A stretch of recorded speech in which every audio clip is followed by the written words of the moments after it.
Structure of a compiler. So compiler structure ఏంటి, ఇది long answer question. So compiler అంటే ఏం నేర్చుకున్నామంటే it is a program which converts the given high level language program into assembly level program అని ప్రీవియస్గా చూసాం కదా. So source programme ఇస్తే దాన్ని టార్గెట్ ప్రోగ్రాంలో కన్వర్ట్ చేయాలి.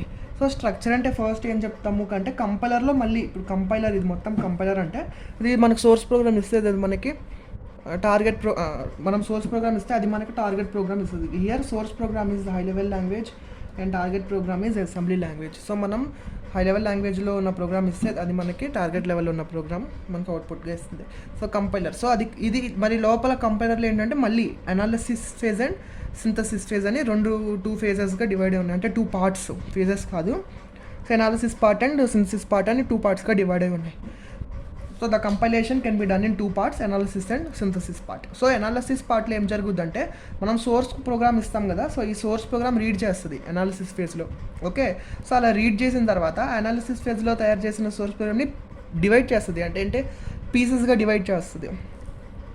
అంటే డివైడ్ చేయడం అంటే ఏంటి అంటే పార్స్ ట్రీస్ కన్స్ట్రక్ట్ చేయడం, తర్వాత సింటాక్స్, సెమాంటిక్స్ అవన్నీ చెక్ చేయడం అది చేస్తుంది అక్కడ. అది అనాలిసిస్ పార్ట్లో. ఓకే, సో ఏం చేస్తుంది అనాలిసిస్ పార్ట్లో సోర్స్ ప్రోగ్రామ్ ఇస్తే ఆ సోర్స్ ప్రోగ్రామ్ని రీడ్ చేస్తుంది. రీడ్ చేసి అది అంటే పీసెస్ ఆఫ్ కోడ్గా తయారు చేస్తుంది. సో అలా తయారు చేసింది as well as syntax errors ఏమైనా ఉన్నాయా, సెమాంటిక్స్ ఏమైనా ఎర్రర్స్ ఉన్నాయా అవన్నీ చెక్ చేసి ఒక ఇంటర్మీడియట్ కోడ్ తయారు చేస్తుంది. ఓకే, ఇంటర్మీడియట్ కోడ్ తయారు చేస్తుంది. అంటే ఇక్కడ మళ్ళీ ఒక ఎనాలిసిస్ ఫేజ్ తర్వాత ఒక ఇంటర్మీడియట్ కోడ్ తయారవుద్ది. Okay, intermediate code. ఇప్పుడు ఈ ఇంటర్మీడియట్ కోడ్ ఏం చేస్తాం, సింథసిస్ పార్ట్కి ఇస్తాం. ఇంటర్మీడియట్ కోడ్ సింథసిస్ పార్ట్కి ఇస్తాం. As well as intermediate code synthesis పార్ట్కి ఇంకా ఏమి ఇవ్వచ్చు అంటే సింబల్ టేబుల్ ఇవ్వచ్చు. సింబల్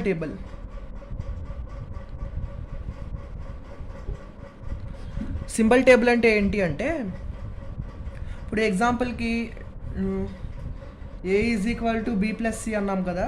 సో సింబల్ టేబుల్ ఏం స్టోర్ చేస్తుందంటే డిఫరెంట్ టైప్స్ ఆఫ్ టోకెన్స్ ఏమేమి ఉన్నాయి అవన్నీ స్టోర్ చేస్తుంది. A అనేది ఒక టోకెన్, = ఒక టోకెన్, B ఒక టోకెన్, ప్లస్ ఒక టోకెన్ అలా స్టోర్ చేస్తుంది. యాజ్ వెల్ యాజ్ వాటికి సంబంధించిన మీనింగ్స్ కూడా, అట్రిబ్యూట్స్ కూడా స్టోర్ చేస్తుంది. అంటే ఏ అంటే ఏంటి, ఇంటీజర్ అంటే అప్పుడు ఇంట్ అని, = ఏంటి, లేదు అంటే ఇది ఒక ఐడెంటిఫైర్. నెక్స్ట్ = అనేది ఏంటి, it is an operator. B అనేది ఏంటి, అగైన్ ఇంటీజర్ టైప్లో ఉన్న ఐడెంటిఫైర్. మళ్ళీ ప్లస్ అంటే ఇది ఒక ఆపరేటరు. అలా దానికి సంబంధించిన ఇన్ఫర్మేషన్ అంతా స్టోర్ చేస్తుంది. సో అలా స్టోర్ చేసేది సింబల్ టేబుల్ అంటాం. సో ఈ సింబల్ టేబుల్ యాజ్ వెల్ అది ఇక్కడ జనరేట్ అయిన ఇంటర్మీడియట్ కోడ్ మనం సింథసిస్ ఫేజ్కి ఇస్తాం, సింథసిస్ పార్ట్కి.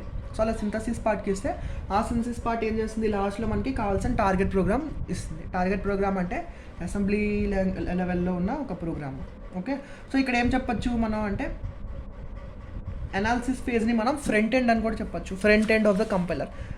Okay, analysis part is also called as front end of the compiler. Synthesis పార్ట్ని back end of the compiler అని చెప్పచ్చు. ఓకే, అనాలిసిస్ పార్ట్ ఏమో front end, synthesis part back end. So అది structure of a compiler. Next phases of a compiler. Phases of a compiler అంటే ఇవన్నీ compiler phases. అంటే compiler ఒక్కొక్క phase అంటే first character stream నుంచి లాస్ట్లో ఉన్న టార్గెట్ మెషిన్ కోడ్ వరకు మొత్తం ఏం జరుగుద్ది అనేది ఇక్కడ ఇచ్చారు. ఇది ఫేజెస్ ఆఫ్ ఏ కంపైలర్. ఇక్కడ మనం ఇది పైన ఇక్కడ ఈ డాటెడ్ బాక్స్ ఉంది కదా, రెక్టాంగిల్.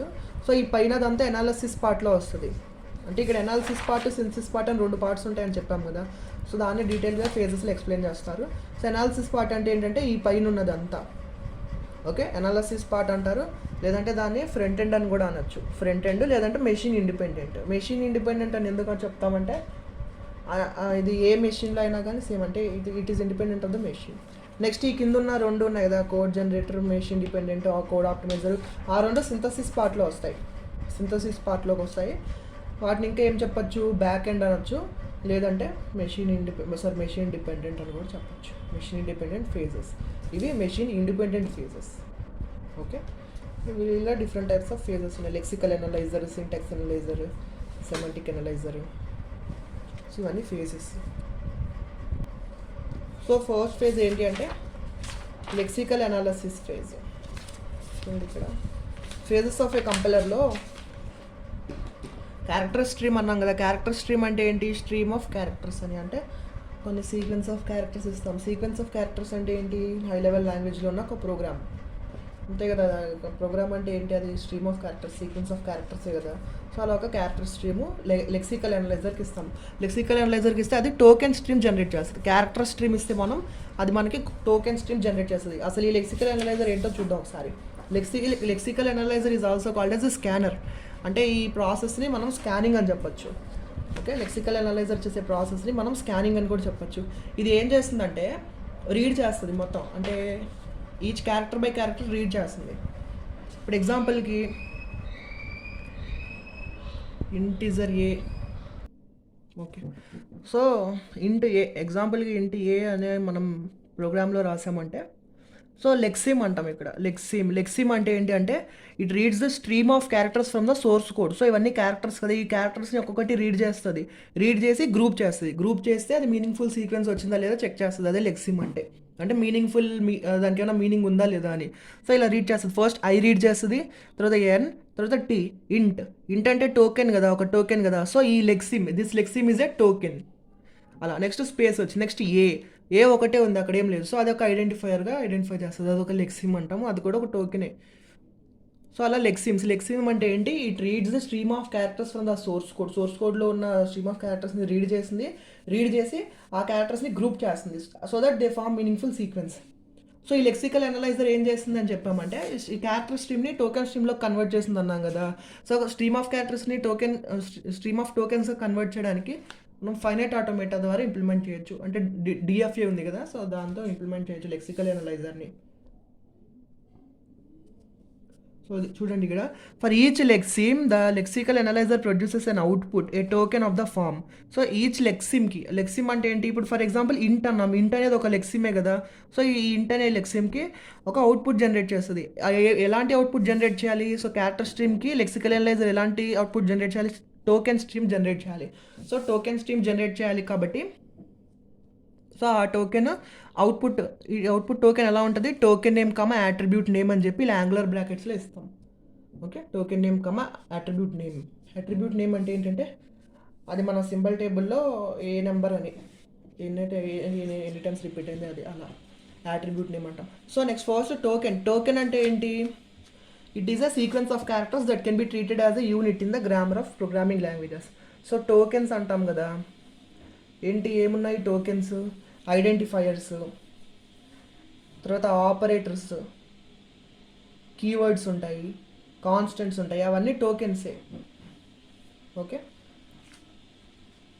ఫర్ ఎగ్జాంపుల్ ఈ ప్రోగ్రామ్ చూస్తే ఇది ఒక చిన్న కోడ్ చూస్తే ఇంట్ మెయిన్ ఆఫ్ వాయిడ్ అన్నాం. ఇందులో టోకెన్స్ ఏమేమి ఉండొచ్చు? ఇంట్ అనేది ఒక టోకెన్, మెయిన్ ఒక టోకెన్, అలానే ఈ ఓపెన్ పెరాన్సిస్ ఒక టోకెన్, నెక్స్ట్ వాయిడ్ అనేది ఒక టోకెన్, నెక్స్ట్ క్లోజింగ్ పెరాన్సిస్ ఒక token, next curly braces open చేస్తున్నాం కదా ఇదొక టోకెన్, క్లోజ్ చేస్తే అదొక టోకెన్, మళ్ళీ int a is a token, comma is a token, b అనేది ఒక టోకెన్, సెమీకాలన్ ఒక టోకెన్, అలాగా వాటిన్నిటిని టోకెన్స్ అంటాం. సో ఆ టోకెన్స్ని అది టోకెన్ అంటే. మరి లెక్సిమ్ అంటే ఏంటి? The sequence of characters matched by pattern to form corresponding token. So sequence of characters matched by pattern. So example చూసాం కదా, సీక్వెన్స్ ఆఫ్ క్యారెక్టర్స్ని అలా మ్యాచ్ చేస్తుంటుంది. సో దట్ అలా మ్యాచ్ చేస్తున్నప్పుడు టోకెన్ ఫామ్ అవుద్దా లేదా చెక్ చేస్తుంది. సో వాటిని మనం లెక్సిమ్స్ అంటాం. సో ఫ్లోట్ అనేది ఒక లెక్సిమ్, ఈక్వల్ టు అనేది ఒక లెక్సిమ్, అంతే కదా. ఇక్కడ ఇంట్ అనేది కూడా ఒక లెక్సిమే, ఆ లెక్సిమ్ టోకెన్ అలా చెక్ చేసుకుంటాం. Next the tokens are stored in symbol table along with the other attributes. Symbol table అంటే ఇలా a equal to B plus c అనగా సింబల్ టేబుల్ అంటే ఇలా స్టోర్ అవుతుంది. వేరే అట్రిబ్యూట్స్తో పాటు ఈ టోకెన్స్ ఏవైతే ఉన్నాయో అవి స్టోర్ అవుతాయి. So for example A is equal to B plus C into 60 అనేది ఒక అసైన్మెంట్ స్టేట్మెంట్ అనుకుందాం, సి లాంగ్వేజ్లో ఉంది. సో ఫస్ట్ ఏ చూస్తుంది. ఏ అంటే ఏంటి? It is a lexeme. ఏంటిది? అది ఐడెంటిఫైయర్. సో దాన్ని మ్యాప్ చేయాలి. ఓకే, స్ట్రీమ్ ఆఫ్ క్యారెక్టర్స్ ఉన్నాయి కదా, సో స్ట్రీమ్ ఆఫ్ క్యారెక్టర్స్ని టోకెన్ స్ట్రీమ్లోకి మ్యాప్ చేయాలి. అదే lexical analyser work. So first a అనేది ఏంటి? ఒక లెక్సిమ్. ఈ లెక్సిమ్ని ఎలా మ్యాప్ చేస్తాం? ఏ అనేది ఏంటి? It is an identifier. A అనేది ఐడెంటిఫైయర్ అంటే వేరియబుల్ కదా. సో ఈ ఐడెంటిఫైయర్ని మనం it is an identifier comma అది ఫస్ట్ ఐడెంటిఫైయర్ కాబట్టి 1 అని పెడతాం. Okay, next is equal to is a lexeme that is map to the token, angular బ్రాకెట్స్లో ఈజ్ ఈక్వల్ టు పెడతాం. నెక్స్ట్ బి అనేది కూడా ఒక లెక్సిమ్ మళ్ళీ వచ్చింది identifier. So identifier, it is an identifier number 2, second time వచ్చింది. అలా plus is a lexeme map to plus. Identifiers అయితేనే మనం ఇలా నెంబర్స్ ఇస్తాము. కాన్స్టెంట్స్ ఉన్నాయి కదా 60, దాన్ని కూడా మనం నెంబర్స్ ఇవ్వచ్చు. బట్ ఇప్పుడైతే నెంబర్ ఇవ్వకుండా డైరెక్ట్గా 60 అని రాసుకుంటున్నాం. నెక్స్ట్ ప్లస్ అంటే ఇదిలాగా, మళ్ళీ సి అంటే ఇంకో ఐడెంటిఫైర్ కదా, సో దాన్ని ఎలా మ్యాప్ చేస్తాం, ID,3 అని చెప్పి యాంగులర్ బ్రాకెట్స్లో రాస్తాం. సో అలానే స్టార్ తర్వాత 60. సో ఇప్పుడు ఏమైంది లాస్ట్కి, ఇది మనం ఏమిచ్చాం, a is equal to B + C × 60 అన్నాం కదా, దాన్ని ఇదేంటిది స్ట్రీమ్ ఆఫ్ క్యారెక్టర్స్. ఈ స్ట్రీమ్ ఆఫ్ క్యారెక్టర్స్ని స్ట్రీమ్ ఆఫ్ టోకెన్స్గా కన్వర్ట్ చేయాలి. సో ఈ స్ట్రీమ్ ఆఫ్ క్యారెక్టర్స్ని స్ట్రీమ్ ఆఫ్ టోకెన్స్ అంటే ఇలా చేసాం, ID,1 ఇదేంటి ఏ అనేది ఒక క్యారెక్టర్ కదా, సో ఆ క్యారెక్టర్కి ఏంటి corresponding token ID,1. So ID,1 next is equal to, next B వచ్చింది, బీకి ఏంటి కరస్పాండింగ్ ఐడెంటిఫైర్ టోకెన్ అంటే ID,2. నెక్స్ట్ ప్లస్కి రాస్తాం. నెక్స్ట్ సికి ఏంటి corresponding token ID,3. So ID,3. Next స్టార్కి టోకెన్ ఇది. నెక్స్ట్ 60కి టోకెన్ ఇది. సో అలా స్ట్రీమ్ ఆఫ్ టోకెన్స్లో కన్వర్ట్ చేస్తుంది మొత్తం ప్రోగ్రామ్ మొత్తాన్ని. సో ఇది జస్ట్ అసైన్మెంట్ ఆపరేటరే. సో అలానే అలా మొత్తం ప్రోగ్రామ్ అంతా టోకెన్స్లోకి కన్వర్ట్ చేస్తుంది. సో అది క్యారెక్టర్ స్ట్రీమ్ నుంచి టోకెన్ స్ట్రీమ్ ఆఫ్ టోకెన్స్లోకి కన్వర్ట్ చేసేది లెక్సికల్ అనలైజర్. ఓకే, నెక్స్ట్ ఈ టోకెన్ స్ట్రీమ్ ఏమవ్వాలి అంటే, ఈ టోకెన్ స్ట్రీమ్ మొత్తం సింటాక్స్ అనలైజర్కి ఇస్తే ఇట్ జనరేట్స్ సింటాక్స్ ట్రీ అన్న పార్స్ ట్రీ అన్న ఒకటే. సో ఈ స్ట్రీమ్ ఆఫ్ టోకెన్స్ ఉన్నాయి కదా, వీటిని సింటాక్స్ అనలైజర్కి ఇస్తారు. సింటాక్స్ అనలైజర్ అంటే ఏంటంటే సింటాక్స్ చెక్ చేస్తుంది అని. So it is also called as parsing అని చెప్తాం మనం. So it generates syntax tree అనేది ఒకటి జనరేట్ అవుద్ది. ఆ సింటాక్స్ ట్రీ ఏం చేస్తుంది అంటే, ఏదైనా ఎర్రర్స్ ఉన్నాయా లేవో చెక్ చేస్తుంది. పార్సింగ్ అంటున్నాం కదా, సో పార్స్ చేసేటప్పుడు మొత్తం ప్రోగ్రామ్ మొత్తాన్ని ఏదైనా ఎర్రర్స్ ఉన్నాయా లేవా అని చెక్ చేస్తుంది. అదే syntax analysis phase. Okay, so ఇప్పుడు ఇలా ఉంది కదా, మన ఇది చెప్పాం కదా టోకెన్ ఆఫ్ స్ట్రీమ్స్ అని. అది టోకెన్ ఆఫ్ స్ట్రీమ్స్ మనం సింటాక్స్ ఎనాలైజర్కి ఇస్తే అది సింటాక్స్ ట్రీ ఫామ్ చేసేది అన్నాం. సో సింటాక్స్ ట్రీ ఎలా ఫామ్ చేసేది ఒకసారి చూద్దాం దీనికి. సో ఎలా అంటే, ఫస్ట్ ఎప్పుడు ఈజ్ ఈక్వల్ టు ఉంది కదా, సో ఈ అసైన్మెంట్ ఈజ్ ఈక్వల్ టు అనే అసైన్మెంట్ ఫస్ట్ రూట్గా వస్తుంది. నెక్స్ట్ ఇదేంటి అసలు, ఇది మనం కొంచెం ఈజీగా అండర్స్టాండ్ అయ్యేలా రాసుకుంటే, ID1 is equal to ID2 + ID3 × 60. ఇదే కదా దీని మీనింగ్. అదే అంటే కొంచెం అండర్స్టాండ్ అయ్యేలా రాశాను. సో ఇక్కడ ఈజ్ ఈక్వల్ టు ఉంది, ఈజ్ ఈక్వల్ టు LHSలో ఏముంది ID1. సో ఇక్కడ ID1 వస్తుంది. నెక్స్ట్ రైట్ హ్యాండ్ సైడ్ రూట్లో ఏమొస్తుంది, రైట్ చైల్డ్లో ఇది మొత్తం ఉంది కదా. సో ఫస్ట్ ఏది పర్ఫామ్ అవ్వాలి, ఇక్కడ ID3 × 60 పర్ఫామ్ అవుద్ది కదా. సో ID3 × 60 పర్ఫామ్ అవుద్ది. ఓకే, ID3 × 60 పర్ఫామ్ అయిన తర్వాత దాన్ని తీసుకొచ్చి ID2కి యాడ్ చేస్తున్నారు. సో ఈ మొత్తాన్ని తీసుకొచ్చి ID2కి యాడ్ చేస్తున్నారు. ఓకే, అలా యాడ్ చేసిన దాన్ని ఈజ్ ఈక్వల్ టు అంటే ఈజ్ ఈక్వల్ టు ID1కి ఇస్తున్నారు, ID1. సో ఇది సింటాక్స్ ట్రీ జనరేట్ చేసాం. సో ఇది సింటాక్స్ ట్రీ అంటే, ఈ సింటాక్స్ ట్రీ ఏం చేస్తుంది, ఏమైనా సింటాక్స్ ఎర్రర్స్ ఉన్నాయా లేదా అని చెక్ చేస్తుంది. సో మనం ఇక్కడ ఫేజెస్ ఆఫ్ కంపైలర్ గురించి నేర్చుకున్నప్పుడు అనాలిసిస్ ఫేజ్లో ఇంటర్మీడియట్ కోడ్ ఒకటి తయారు చేస్తుంది, అంటే ఇంటర్మీడియట్ రిప్రజెంటేషన్ ఒకటి తయారు చేస్తుంది. అనాలిసిస్ ఫేజ్ అవుట్పుట్ అన్నాం కదా, so intermediate representation syntax tree. Okay, next semantic analyser అంటే ఏంటంటే సెమాంటిక్స్ చెక్ చేస్తుంది. సో ఇది ఏం చేస్తుంది, నెక్స్ట్ సెమాంటిక్ ఎనలైజర్ ఇది. సో ఏం చేస్తాం, సింటాక్స్ ట్రీని సెమాంటిక్ ఎనలైజర్కి ఇస్తే మళ్ళీ సింటాక్స్ ట్రీ జనరేట్ చేస్తుంది. అంటే సెమాంటిక్స్ అన్ని కరెక్ట్గా ఉన్నాయో చెక్ చేస్తుంది. అంటే ఇప్పుడు ఎగ్జాంపుల్కి సింటాక్స్ ఏం చేస్తుంది అంటే, కరెక్ట్గా సింటాక్స్ అన్ని కరెక్ట్గా ఉన్నాయో చెక్ చేస్తుంది అంతే. బట్ సెమాంటిక్స్ ఏం చేస్తాయి అంటే టైప్ చెకింగ్ చేస్తాయి. Main function of semantic analyser is to do type checking. అంటే టైప్ చెకింగ్ అంటే ఏంటి అంటే, ఆపరెంట్స్ మ్యాచ్ అవుతున్నాయా లేదా అని చెప్తారు. ఇప్పుడు ఫర్ ఎగ్జాంపుల్ మనము యారే తీసుకుంటే, యారే ఆఫ్ ఎలిమెంట్స్ తీసుకుంటే, యారేకి జనరల్గా ఇండెక్సెస్ ఇస్తాం కదా, 1 2 3 4 అలా ఇండెక్స్లు ఇస్తాం కదా. సో అలా ఇండెక్స్లు ఏముంటాయి, ఇంటీజర్స్ ఉంటాయి. ఒకవేళ నేను ఫ్లోట్ ఐ అని రాసి ఆ ఐని తీసుకొచ్చి వీటికి ఇండెక్స్లు పాయింట్ చేస్తుంటే అప్పుడు అది రాంగ్ కదా. సో సో అది కూడా అది సింటాక్స్ అనలైజర్ చెక్ చేయదు, సెమాంటిక్ అనలైజర్ చెక్ చేస్తుంది. అది టైప్ చెకింగ్ అంటే. ఓకే, బట్ ఇంకా ఏం చేస్తుంది అంటే ద లాంగ్వేజ్ స్పెసిఫికేషన్ ఈ సెమాంటిక్ అనలైజర్ ఏం చేస్తుంది అంటే it may permit some type of conversions called as coercions అంటాం. కోవర్షన్స్ అంటే ఏంటి అంటే, ఇప్పుడు ఇంటీజర్ ఉంది, for example float a and into b అన్నాను. Okay, float a into b అన్నాను. ఇప్పుడు నేను ఏం చేస్తాను, a is equal to B అని రాస్తానంటే బి ఏమో ఇంటీజరు, ఏమో ఫ్లోట్. మరి ఆ రెండు ఎలా ఈక్వల్ చేస్తున్నాను నేను, అంటే ఎలా అసైన్ చేస్తున్నాను బి వాల్యూ, సో దట్ అది ఆటోమేటిక్ టైప్ కన్వర్షన్ జరుగుద్ది కదా. సో ఆటోమేటిక్ టైప్ కన్వర్షన్ జరుగుతుంది కదా, ఏ ఈజ్ ఈక్వల్ టు బి అంటే. సో దాన్ని మనం కోవర్షన్స్ అంటాం.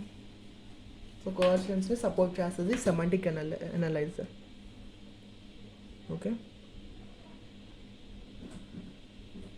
నెక్స్ట్ ఇప్పుడు సెమాంటిక్ అనాలిసిస్లో మన సింటాక్స్ ట్రీ ఎలా ఉంటుంది, ఇదే సింటాక్స్ ట్రీ సేమ్ అదే ఉంటుంది. ఫర్ ఎగ్జాంపుల్ మనం ఏమని అజ్యూమ్ చేసుకుందాం అంటే ID1 is equal to ID2 plus ID3 into 60 అన్నాం కదా. సో ఇందులో ఏంటంటే ID1 ఫ్లోట్ టైపు, ID2 కూడా ఫ్లోటే, ID3 కూడా ఫ్లోటే. మరి 60 ఏంటి, ఇంటీజర్. మరి దాన్ని మనం ఫ్లోట్లో కన్వర్ట్ చేయాలి కదా. సో ఫ్లోట్లోకి ఎవరు కన్వర్ట్ చేస్తారు, సెమాంటిక్ అనలైజర్ కన్వర్ట్ చేస్తుంది. సో అప్పుడు ఏమవుద్ది, సేమ్ ఇదే పార్ట్స్ మళ్ళీ ఇక్కడ డ్రా చేస్తాం. ఈజ్ ఈక్వల్ టు ఇక్కడ ID1 plus ID2 multiply ID3. ఇక్కడ వచ్చేసరికి ఇక్కడ 60 రాస్తాం కదా. సో ఈ 60 ప్లేస్లో ఏమవుద్ది అంటే ఇంటూ 2 ఫ్లోట్. సో మనం ఏం చేయాలి, దీన్ని ఇంటూ 2 ఫ్లోట్ కన్వర్ట్ చేయాలి. 60 ఇది ఇంటూ దాన్ని ఫ్లోట్లో కన్వర్ట్ చేయాలి. సో ఇంటూ 2 ఫ్లోట్ కన్వర్ట్ చేయాలి. దేనికి కన్వర్ట్ చేయాలి, 16 కన్వర్ట్ చేయాలి. సో ఇది సెమాంటిక్ అనాలిసిస్లో సింటాక్స్ ట్రీ ఇలా డ్రా చేస్తాం. ఓకే, నెక్స్ట్ ఇంకొకటి ఏంటంటే ఇప్పుడు డివైడ్ బై 0 అలాంటివి ఏమైనా ఉంటే, అంటే డివిజన్ బై 0 చేసామంటే మన అది సింటాక్స్ అనలైజ్ చేయదు, లేదా సింటాక్స్ అనలైజర్ అనలైజ్ చేయదు, సెమాంటిక్ అనలైజర్ కూడా అనలైజ్ చేయదు. అది ఇది కంపైల్ టైం కదా ఇది మొత్తం. సో ఇందులో అనలైజ్ చేయదు, అది రన్ టైంలో చెక్ అవుతుంది డివిజన్ బై 0 అలాంటివి ఏమైనా ఉంటే. ఓకే, అంటే టైప్ ఈ సో ఫైనల్లీ ఏంటి, సెమాంటిక్ సింటాక్స్ అనలైజర్ ఏం చేస్తుంది, సింటాక్స్లు కరెక్ట్గా ఉన్నాయో లేదో చెక్ చేస్తుంది. మరి సెమాంటిక్ అనలైజర్ ఏం చేస్తుంది అంటే ఆ వేరియబుల్స్ అన్ని కరెక్ట్గా డిక్లేర్ చేసామా లేదా, ఇప్పుడు డిక్లేర్ చేసిన ప్రతిదీ మనం యూస్ చేసామా, ఓకే, మళ్ళీ ఇంప్లిమెంట్ చేసేటప్పుడు ఆ వేరియబుల్స్ని కానీ లేదంటే టైప్స్ అవన్నీ మనం ఇంప్లిమెంట్ చేసినప్పుడు కరెక్ట్గా ఇంప్లిమెంట్ చేసాం లేదా అవన్నీ చెక్ చేస్తుంది. Type checking main function of semantic analyser is to do type checking. Okay, అది semantic analyser. So semantic analyse చేసిన తర్వాత సింటాక్స్ ట్రీ ఫామ్ చేస్తుంది. మళ్ళీ సింటాక్స్ ట్రీ ఏం చేస్తుంది, సింటాక్స్ ట్రీని ఎవరికి ఇస్తాము, ఇంటర్మీడియట్ కోడ్ జనరేటర్కి ఇస్తాము. ఓకే, ఇంటర్మీడియట్ కోడ్ జనరేటర్కి ఇస్తే అది ఇంటర్మీడియట్ రిప్రజెంటేషన్లో తెస్తుంది. Intermediate code generation. So intermediate code generation అంటే ఇప్పుడు మనం ఇచ్చింది ఏంటి, హై లెవెల్ ప్రోగ్రామింగ్ లాంగ్వేజ్ కదా ఇన్పుట్గా ఇచ్చింది. సో ఇంటర్మీడియట్ కోడ్ అంటే ఏంటి అంటే మెషిన్ లైక్ ఇంటర్మీడియట్ రిప్రజెంటేషన్, అంటే 3 అడ్రస్ కోడ్లో మనం రిప్రజెంట్ చేస్తాం. 3 అడ్రస్ కోడ్. సో ఈ ఇంటర్మీడియట్ రిప్రజెంటేషన్ ఎలా ఉండాలి, it should be easy to produce and it should be easy to translate into target machine. So ఈజీగా ప్రొడ్యూస్ అవ్వగలగాలి, అంటే ఈజీగా ఫామ్ అవ్వగలగాలి, యాజ్ వెల్ యాజ్ అది ఈజీగా టార్గెట్ మెషిన్లోకి అంటే టార్గెట్ ప్రోగ్రామ్లో కన్వర్ట్ అవ్వగలగాలి ఈజీగా. సో దానికోసం మనం ఇక్కడ ఎలాంటి ఇంటర్మీడియట్ రిప్రజెంటేషన్ యూస్ చేస్తున్నాము, 3 అడ్రస్ కోడ్. 3 అడ్రస్ కోడ్ అంటే ఏంటి అంటే 3 అడ్రస్లు యూస్ చేస్తుంది, అంటే 3 రిజిస్టర్స్ యూస్ చేసి. సో ఈ 3 అడ్రస్ కోడ్ మనం అక్యుములేటర్స్ కోడ్ యూస్ చేయొచ్చు, బట్ ఇక్కడ మనం రిజిస్టర్స్ యూస్ చేస్తాము. 3 అడ్రస్ని అంటే 3 రిజిస్టర్స్ని యూస్ చేసి మనం చేస్తాం. Each operant can act as the register. So ఇక్కడ 3 పాయింట్స్ ఉంటాయి, 3 అడ్రస్ ఇన్స్ట్రక్షన్స్ ఉంటాయి కదా, వాటికి 3 పాయింట్స్ ఉంటాయి. ఆ 3 పాయింట్స్ చూద్దాం. ఫస్ట్ మనం ఈ సింటాక్స్ ట్రీని ఇంటర్మీడియట్ రిప్రజెంటేషన్లో కన్వర్ట్ చేద్దాం. ఆ ఇంటర్మీడియట్ రిప్రజెంటేషన్ ఇది, ఇక్కడ ఇంటర్మీడియట్ రిప్రజెంటేషన్ అంటున్నాం కదా, అది ఇక్కడ ఇంటర్మీడియట్ రిప్రజెంటేషన్ అంటే ఇది సింటాక్స్ ట్రీ కాదు. ఇంటర్మీడియట్ రిప్రజెంటేషన్ అంటే ఇప్పుడు మనం రాసేది ఇంటర్మీడియట్ రిప్రజెంటేషన్. ఓకే, సో ఏం చేస్తున్నాం, ఫస్ట్ మనం ఇక్కడ కింద నుంచి రావాలి. ఇంటూ 2 ఫ్లోట్ అన్నాం, ఇంటూ 2 ఫ్లోట్ చేస్తున్నాం 60ని. సో దానిని T1 is equal to into 2 float ఎవరిని 60ని ఇంటూ 2 ఫ్లోట్ కన్వర్ట్ చేస్తాం. ఆ కన్వర్ట్ చేసి ఫస్ట్ T1లో పెడతాం. T1లో పెట్టిన తర్వాత ఏం చేయాలి, అయిపోయింది ఇది. ఐడెంటిఫైర్ 3తో మల్టిప్లై చేయాలి T1ని. ఓకే, T1 కదా ఇదంతా. సో ఈ T1ని T1 ఇంటూ ఐడెంటిఫైర్ 3 మల్టిప్లై చేస్తాం. ఆ మల్టిప్లై చేసింది T2లో పెడతాం. సో ఇవన్నీ ఏంటివి, రిజిస్టర్స్ అని. T1 అనేది ఒక రిజిస్టర్, అలా T2 యొక్క రిజిస్టర్, T3 యొక్క రిజిస్టర్. నెక్స్ట్ ఓకే, ఇక్కడ ఇది మొత్తం కంప్లీట్ అయింది. ఈ మొత్తం ఏంటి T2. ఇప్పుడు ఈ T2ని ID3కి యాడ్ చేస్తాం. సో ID2కి యాడ్ చేస్తాం T2ని. దాన్ని ఎవరికి ఇవ్వచ్చు? T3కి ఇవ్వచ్చు. ఓకే, సో ఇప్పుడు ఇది మొత్తం T3 అయింది. T3 ఈ T3 మొత్తాన్ని ఏం చేస్తాము? ID1కి ఈక్వేట్ చేస్తాం. సో ID1లో పెడతాం T3ని. So ID1 is equal to T3. So ఇది మనకి ఇంటర్మీడియట్ కోడ్ అంటాం. ఓకే, ఈ ఫామ్లో ఉంటుంది ఇంటర్మీడియట్ కోడ్. సో ఇలా జనరేట్ అయ్యే ఇంటర్మీడియట్ కోడ్కి సెవరల్ పాయింట్స్ ఉంటాయి, నోట్ చేయాలి. అంటే మనం నోట్ చేయడానికి పాయింట్స్ అంటే ఇంపార్టెంట్ పాయింట్స్ ఉంటాయి. So each 3 address instruction has at most 1 operator on the right side. Right side అంటే ఇటు కదా. సో ఈ రైట్ సైడ్లో ఎట్ మోస్ట్ ఒక ఆపరేటరే ఉండాలి. సో ఉంటే స్టార్ ఉండాలి లేదా ప్లస్ ఉండాలి, అలా ఒకటే ఉండాలి, లేదంటే అసలు ఉండకూడదు.